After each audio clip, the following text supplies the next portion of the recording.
My name is Elizabeth Pendo. I'm the Kellye Y. Testy Professor of Law and the Senior Associate Dean for Academic Affairs here at UW Law.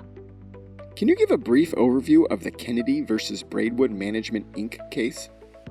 Braidwood Management is a business in Texas that provides health insurance for its employees. And Braidwood is challenging a key provision of the Affordable Care Act that requires private health insurance plans, like the ones they offer to their employees, to cover certain evidence-based preventative care services without cost sharing. The basis for Braidwood's challenge is the Appointment Clause. It's in Article 2 of the U.S. Constitution, and the Appointments Clause outlines the process for appointing federal officers, like ambassadors, judges of the Supreme Court, and other officers of the United States.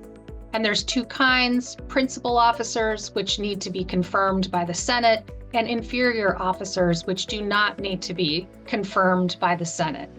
Which services are at risk if the Affordable Care Act's preventive care mandate is struck down?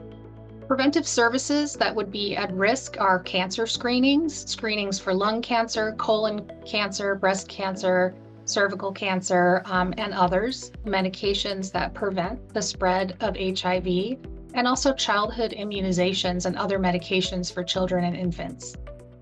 How would a potential ruling against the preventive care mandate affect out-of-pocket expenses? If the preventive care mandate was struck down, it would mean that insurers are not required to cover these services and are not required to cover them without cost to the patient. So from a patient's point of view, they would either need to decide to forego those services or pay out of pocket for those services. What are some worries that ACA proponents have if the preventive care mandate is struck down? The preventive care mandate was intended to reduce cost as a barrier to essential health care. It was also designed to reduce healthcare costs overall, to improve health outcomes, and also to reduce healthcare disparities. So there's a deep concern that reinstituting cost as a barrier to these essential services will cause us to lose the momentum and progress we've made on those goals. Do you have any additional thoughts on this case you would like to share?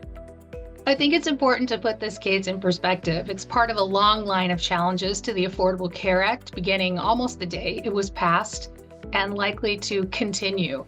This is the challenge to the preventive healthcare services portion.